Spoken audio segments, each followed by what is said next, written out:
Junctures. And in all things, there are only two ways, the way of life and the way of death. In our moment, these two ways can be broken down and best understood as the way of truth and the way of tyranny. Now, we're asking the question, do you want the truth? Because there's a lot of people in our world who do not want the truth. They're hostile to it. They care a lot more about biases, perspectives, our emotions satisfied, things of that nature. There are a lot of people who care more about norms than they actually care about the good, the true, and the beautiful. And we have to realize there is no middle ground where you can please everyone and appear noble. Therefore, if you actually want truth, you must be willing to nobly walk in it, to walk with Christ, who is the way, the truth, and the life. If you want there to be real goodness, truth, and beauty exalted above evil, then you're going to have to be willing to take that stand. So, thank you for joining me. I'm Pastor J. Dylan Proctor. This is the Nazarene Stream Preacher. Today, we'll be playing The Legend of Zelda Breath of the Wild, and that'll be the noises you hear there in the background and various sounds. And we're going to be talking about truth and the question of what it means to really want the truth, to walk in it, to desire good things above all the just nonsense of the world that often comes to delude us and lead us astray. So let's open up a little bit by going to John chapter 5. Jesus said, "Do you want to be made well?" And the sick man answered, "Sir, I have no one to put me in the pool when the water is stirred up. And while I am making my way, someone else steps in ahead of me." And Jesus said to him, "Stand up, take your mat, and walk." Now, we looked at this scripture in the second half of a series that I called The Prophet Who Shines Truth, or something like that. I can't exactly remember the title, but the prophet who is out there actually declaring truth in the world around. Someone who sees clearly, who's a real critical thinker. And what we have to understand that if we want to be people who actually are made well, who bring truth and goodness to the world around us, then we are going to have to leave that place where we are. Built into that text, when Jesus come upon the man who had laid lame for 38 years by the pool of Bethesda, he called him to virtue. It wasn't just that he called him to be healed or something like that. He actually called the man to virtue, to get up and go and sin no more, lest something worse come and befall him. And it was with an incomparable love that Jesus made this calling, that he came to him and asked that he rise up, that he actually leave behind the place where he was, and he walk in the goodness of God. So we're at a juncture. We really are. What's going on in the world right now, either I'm entirely insane, and all of my ability to see little details and things of that nature, they're just nothing more than a terrible delusion, or we have really found ourselves at a place where society cannot remain intact because it is not glued together. We no longer have a common acceptance of what is good and what is true, and society can't stay glued together after that. You look there in the Gospel according to St. John, when Jesus is being interviewed by Pilate, there in the official interview. So not the press conference afterwards or the actual execution of the judgment, which is an execution. But when Pilate is actually being interviewed by Jesus, the last question is, what is truth? And when Rome, the Jews, and God cannot agree on what is truth, they killed God. They killed goodness. And we must realize that we are at a juncture between these ways of life, or the way of life that can come in our own lives, and the way of death. These two ways. There's only one way of life and only one way of death. Let me be clear on that. Though the way of death has many avenues. It's quite wide, but there's not like there's a whole bunch of choices out there where you can say, well, I don't really want to go to heaven, don't really want to go to hell, so maybe I'll just sit over here in Babylon for eternity. No. There are two ways. So I want us to further break this down in our moment to the way of truth and the way of tyranny. And the reason why I have used this language is because in our modern world, we don't spend enough time talking about truth as a goal, goodness as a goal, or beauty itself. We've been brainwashed into thinking that these things aren't really real. So first of all, let's talk about the way of truth. In order for us to actually live in the way of truth, we have to acknowledge something higher than ourselves. And it's a little bit like recognizing the sun. And what I mean by this is the sun, it can touch you. It can come to your face, and it can even give you a nice burn. If you're someone like me, I have pale skin. My skin burns pretty easily, and it always has. But The sun can touch you, but you really can't touch it. And that's really a fascinating thing, isn't it?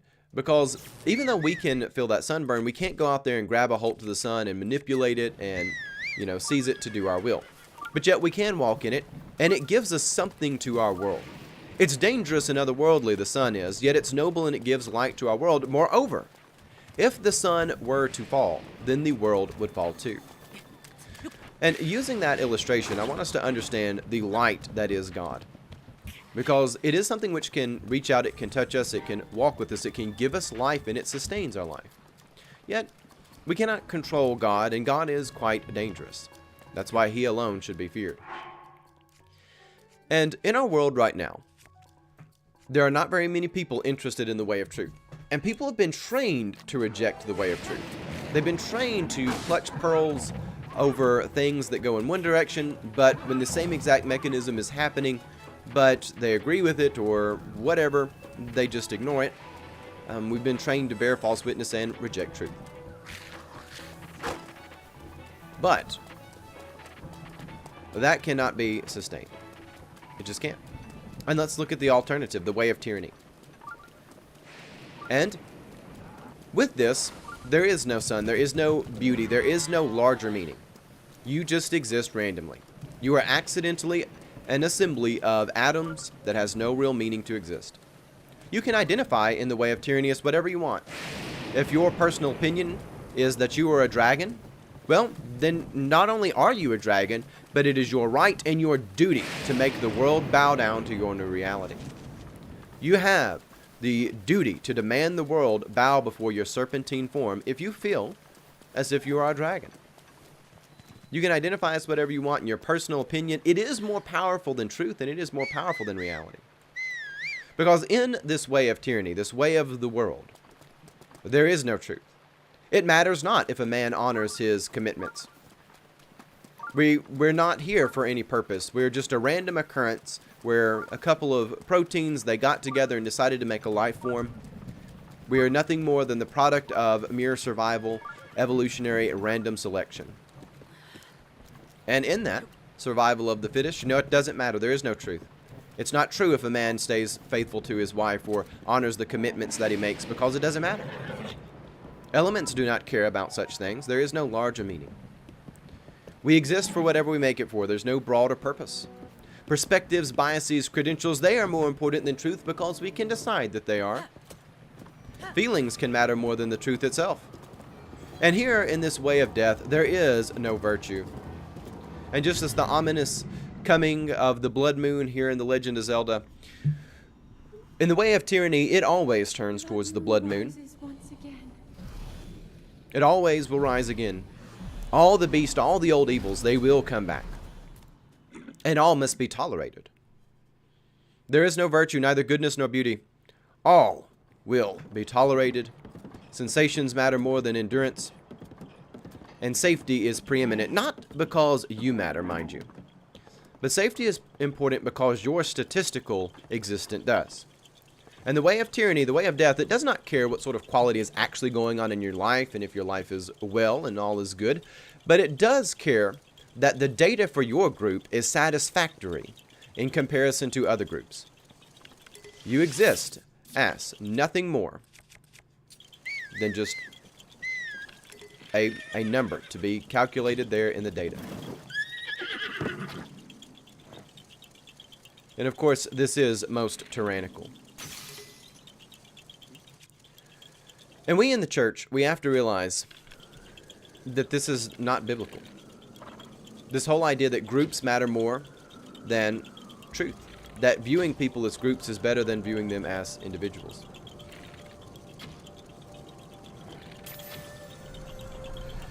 And sadly, our world has fallen to a place that just absolutely loves to think like this. Here in the way of tyranny, as we have already described, not only do, groups matter more than individuals, and again, not because people care about those individuals, but just because of the data of it. You can bear false witness as much as you like because there's no truth anyway. You will be ruled by the will to power. In this way, there is neither truth, nor goodness, beauty, nor meaning. There is only the empty, meaningless fantasy of the mind. I mean, you can pretend there's meaning, and that's wonderful and cute, and people must bow down to that, but again, it's not really out there in any broad sense. Here, there's no actual life, no real living. There's just an accidental illusion of life, an accidental illusion of the mind. There are no rules, there are no restraints, and even though that might sound as if something which portends freedom, it's actually not. Because there are no rules, no restraints, no standards, there is no freedom. And being no standards, there is therefore no beauty, no art. Because you find yourself in a world where everything is described as art, and yet nothing actually is. So this is where we're at. Do you want the way of life or the way of death? Oh, the world, it has sauteed us. It has seasoned us like when I was making the food here in Breath of the Wild earlier. You might mix a little bit of salt therein with, everything else. Oh yes, the world has seasoned you up to love the way of death, to love the way of tyranny, to hate truth, to be far more interested in those biases, perspectives, and concerns, to hear how many different opinions you got, and never ask the question of what is true. To care more about what your peers think of you, what the world may call you in name, than to ever question what is the name of God and what does it mean to walk with Him who is the way, the truth, and the life. To believe that Scripture is to be viewed in its, questions of historical context, the style of the writer, when they were writing it in history, how it has been translated, all of these things are far more important than the question of, is it true and should it change how we live? The antidote to where we are at is to choose the way of life. To recognize that Christ is Lord, and we walk in Him, who is the way, the truth, and the life, rather than anything else, rather than ours or any worldly opinion, but looking at Christ Himself. And you must be someone who is willing to shine the light personally. You must be willing to shine the light. You don't have to have all the answers, by the way, but you do need to be willing to say Christ is Lord and the beast is not. And as we find ourselves sucked down under the waters here in Zelda, we get back up to where we can use our bow. We have to realize that we must be the people who want to do the healing work of the church of calling people out of its sin and its various falsehoods. Sin has various falsehoods. That's just how it is. And we must step forth in the bold love of Christ and call people to truth. Truth is so rare. It really is. It's something which we've always been told in some degree or another that it's rare that people are actually interested in the truth. But it really is. That's really just the sad truth of where we're at. And what we need to recognize is goodness and truth, beauty, these things, they are their own end, and we've got to understand what they are. We must do the prophetic work of declaring them, but you can really only do that if you understand what they are, and you can actually put the right value on them. One of the reasons that our world has been so seasoned to be eaten by diabolical things is because we don't actually know how to value one another. We really don't. Our world doesn't know how to value. It doesn't know how to value people. It doesn't know how to value what is good. It really is just a terrible, a connivance of sinister dimensions.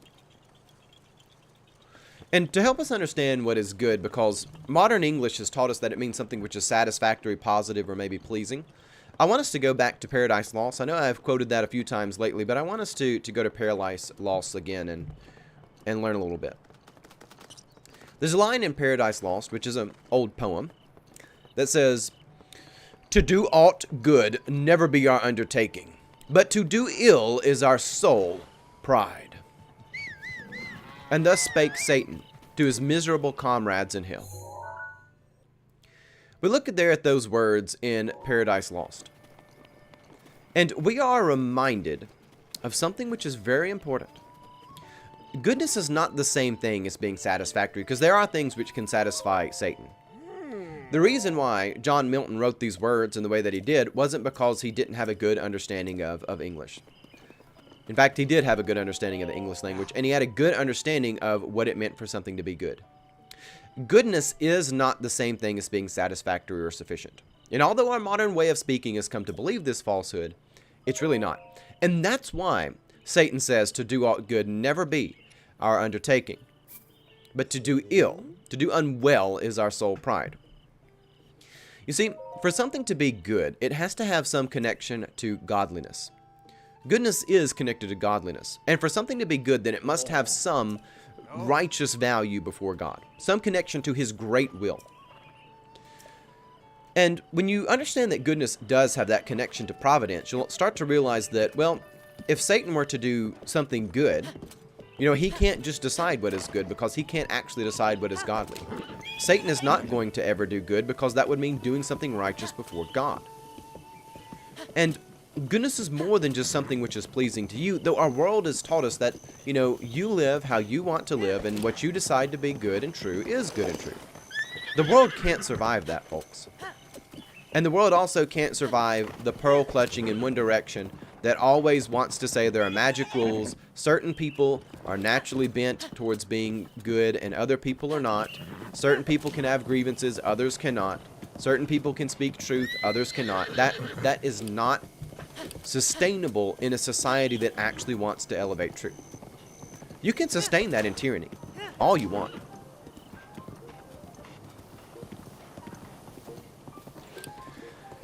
And I'm really worried about where our world is going. Really worried about where American society is going.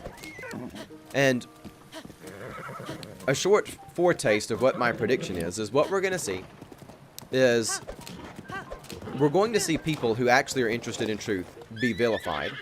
And they're going to be told that it's their fault that chaos is brewing. And people who are running Trojan horses, people who are propagating various forms of Marxism, they're going to be doing terrible things, and they're going to be given more power. And there will be a lot of people who stand in the middle and act like, well, we want to appear unbiased, so we're going to try to punish, everybody if anybody gets punished. But they really won't, because only evil people always get away with that. Only evil people will be the ones who prevail in those scenarios. And our culture is going to end up at a place that either looks like Soviet Russia or the 1860s is really the direction we're going, because we don't have enough people interested in shining the truth. And I don't want Soviet Russia. I don't want 1860. I want us to be a culture assembled around the truth. And the gap for us declaring truth is getting smaller. And that's simply because all the ordinary and civil means for declaring truth are being taken away from people. Truth is not being given space in the public sphere. It's being outlawed. It's being codified. And the peaceful ways of declaring truth are being removed. And I don't like what that means, but that's what history tells you. That's a formula, a recipe for really bad things. So we're going to have to start asking the question, what is true? When Jesus healed the paralyzed man in John 5, he did have to leave behind his wretched desolation in order to walk the path of goodness. And Jesus warns the man not to sin anymore, lest he find a fate worse than paralysis. Now, the way of life, it calls us to step into a new mode of existence, to have total transformation. The way of life, it calls us to do something, radically different than just the ways of the world. Christ-like love, it calls us to a place of righteousness, a path of holiness. And if we really want to walk down that, then you are going to have to be bold. You're going to have to step into the valley of the shadow of death, because the world is not naturally peaceful. It's fallen. We neither live in Eden nor the time after Christ has judged the living and the dead, though I hope that we are all living in that time afterwards. We can look around the world and see how much people are not interested in truth, how many spineless people there are, and also the way that children are being basically brainwashed. Yeah, a couple of weeks ago, or maybe days, I don't know, I can't really tell time anymore, there was a video sent to me called Children of the Great Reset. And in that, there are all these pictures of children wearing masks. They weren't allowed to play on playgrounds. There were newborns who had these face shields on, separated from their mother, and Nowhere in any of this did I actually see a father. I saw a few, infants with their mother, with everyone wearing masks and kind of keeping the baby at minimal contact from their mother and their mother's faces as possible. Nowhere was their father to be seen in this video, by the way. But there was a great evil in that was a bunch of children's books that said things like, not all heroes wear capes, but they do wear masks. And it had the coronavirus COVID mask on there. It is training children that real virtue is really shallow, and you can make virtue whatever you want it to be. We decided that this is true, therefore it's true. It waters down a whole generation, and it trains children's mind where they don't understand the real value, the real noble obscurity of truth. It is something which is not prevalent in the world. It is something which is quite obscure. It's peculiar. It's dangerous. Truth is not safe. And the way that these children's books, they're built on principles that are just diabolical. There's just sinister dimensions to the diabolical nature of those writings. Telling people things that are courage, that are not courage. That feeling sensations that they are noble, that are not noble. That things are honorable when they are not. And there are. It's kind of like the statue of Nebuchadnezzar there in Daniel chapter 3. People will look at it and say, but this is good, that's good. Well, you know what? Gold and silver, bronze, all those things have value. The holy trinkets that were stolen away from Jerusalem and then blasphemed against there in Babylon, you know what? There's a couple of layers to these things. The gold and silver has value as gold and silver, and those things, they are rare. They are precious. You can't replicate them. It's one of the reasons why precious gems and gold and stuff like that have been used as money for a long time. You can't fraudulently counterfeit them. A lot of times people think, oh, it's just so certain people can control others. No, that's true, because we're sinful. We do want to control others, but there's also a practical reason for gemstones to be valuable. It's not just because somebody randomly said, ah, yes, this rock is precious, that one is not. It was done because they were rare, almost indestructible. Gems are really hard, and you can't fabricate them. You either have it or you don't. Therefore, it is a good representation for other stuff. That's where that love for money comes in, that really starts to corrupt in again, just a sinister dimension. But we have to understand that virtue is rare and precious. It can't be fabricated. And those books fabricating virtue for children, it is the ancient serpent coiled around children, ready to contract, hungry to contract. It's wicked. I'm not the best speaker, and I don't have the biggest vocabulary, but there are words that come to mind. The word that's been coming to my mind over the last few weeks is, it's just a terrible subterfuge. It's a frothing plot beneath the surface of the world, where that which is beneath the world is attempting to break in. It's like a volcano waiting to erupt, except it's a conscious volcano that wants to consume you. Just wicked.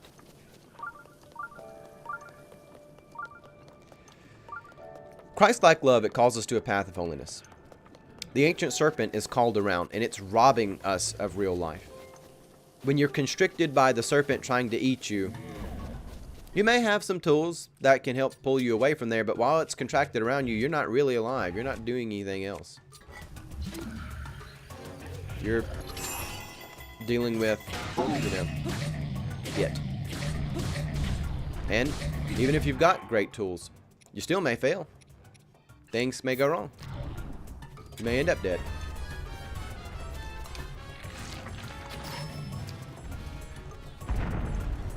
Goodness, truth, beauty, these are things of God.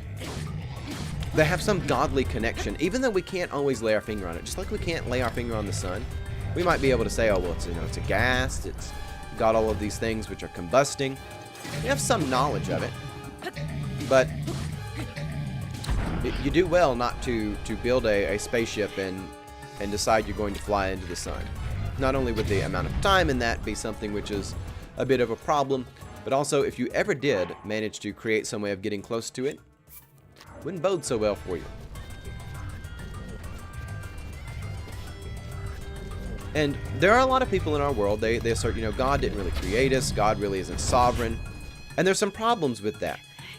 And it's problems that are deeper than just the surface level of recognition and ignorance. And the root of ignorance being to ignore. Those who assert that God did not create us, they can't really explain truth, goodness, or beauty. If you're just a random, accidental clump of elements which have fused together, then, truth doesn't matter. Like I said earlier, a man honoring his contracts doesn't matter.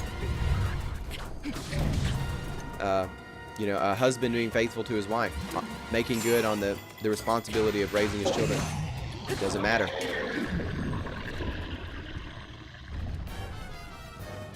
For someone to create a fine piece of architecture, say the Eiffel Tower, why is that better than, one of those portable buildings that we can buy for a couple of $1,000s brand new that are, made out of not the best materials, but again, they're meant to just be a place to put your lawnmower.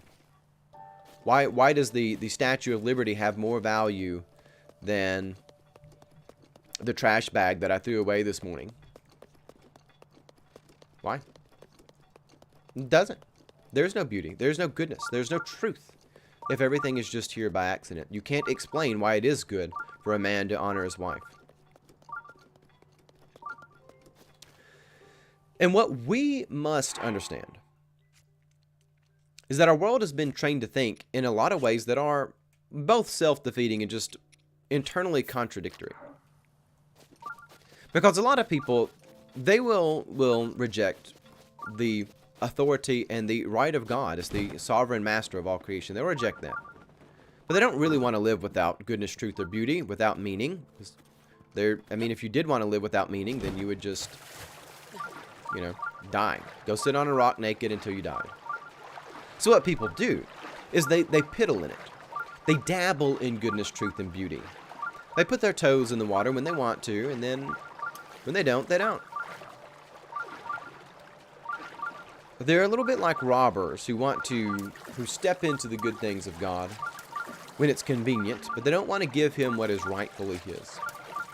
They want to enjoy the products of his labor, to steal them, to rob them, but not do anything to that broader extent.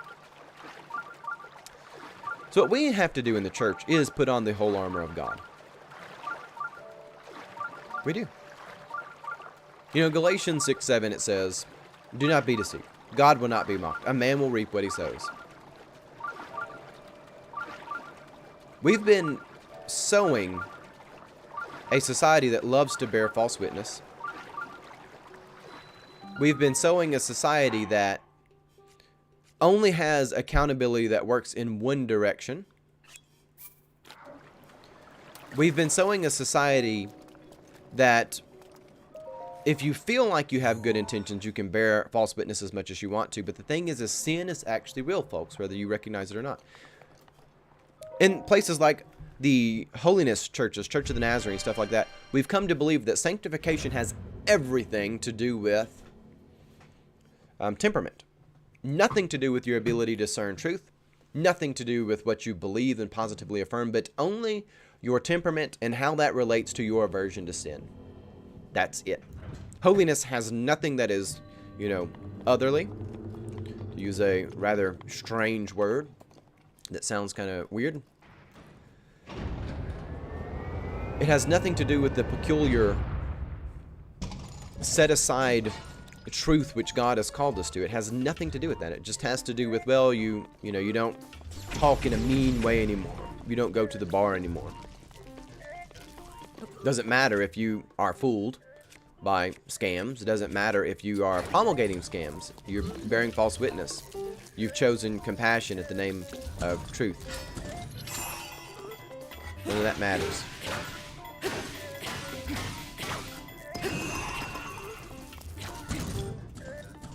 So what we've got to do is we have to realize that if we want revival, it begins with us. I mean, not really with us. It begins with God, but it begins there in our personal life here on this earth. God with us, which is the name Emmanuel, by the way, when we in our own lives, we are willing to, deal with the log in our own eye, then we go out and we start to deal with the dust in the world. You start in your life, you shine the light, you be someone who is willing to declare truth. Don't try to be a lukewarm bystander who never takes a stand, who tries to appear noble on all sides. I want to look like I'm easily accessible by all sides. No. Okay. That's where a lot of people have thought. They said, well, people won't come to me if I don't look that accessible to all sides. But the problem is there's no magic rules. There's no magic rules that you're not rejecting the truth in doing that you're not throwing away the people who would be loyal to the truth and turning your back on them. There's no magic rule that says there is a lukewarm sanctuary. And Scripture warns us against this. It says you'll be spit out for trying to be lukewarm. Don't deceive yourself in that way.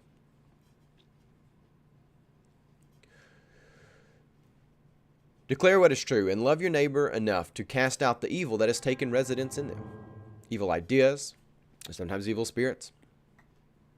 I have no problem saying that. Revival begins with you. Begins when you come before God in great fear and trembling that recognize that He is dangerous. But yet His noble life, He has called us to great virtue, to great beauty, to great truth, and that is the only way that we can really ever move towards a better place. Well, we're going to wrap that up there. So let's close by saying the Lord's Prayer together, and I hope this has been something of value, where we've been able to walk together. And reach out to me on Parler at J. Dillon Proctor. And I hope that we can be people who truly walk in the truth. Let's close by saying the Lord's Prayer, shall we? Our Father who art in heaven, hallowed be thy name. Thy kingdom come, thy will be done, on earth as it is in heaven. Give us this day our daily bread, and forgive us our trespasses, as we forgive those who trespass against us. Lead us not into temptation, but deliver us from evil. For thine is the kingdom, power, and glory forever. Amen. So on that, I thank you for spending time with me. God love you,